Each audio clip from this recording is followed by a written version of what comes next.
Қамыр 5 минутта дайын болатын өте жұмсақ пирог дайындаймыз. Ендеше менімен бірге болыңыздар. Ең алдымен ыдысымызға жып-жылы 5 жұмыртқамызды салып аламыз.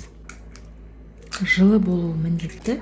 Пирогтың көтеріліп әдемі болып шығуы осы ингредиенттерді жылы болып аламыз. Енді миксермен жақсылап аппақ болып көпіргенше араластырамыз. Үстінен ыстықтау кішкене сүтімізді құямыз және сары майымызды саламыз. Барлығын жақсылап араластырамыз. Енді екіге бөліп, ситадан өткізіп, ұнымызды саламыз. Разрыхлите салуды ұмытпаңыздар.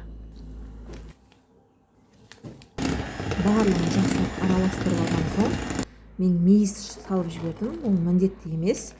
Қалауларыңызша мейіз салып, жақсылап араластырып, үлкен формамызға құйып аламыз.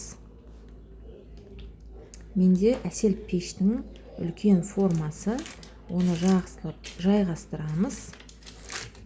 Шет-шетін тегістеп, және кішкене жаңғақ бетіне сеуіп жібердім.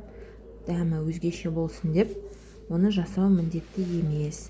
Енді 180 градуста 25 минутта пісіп қалады.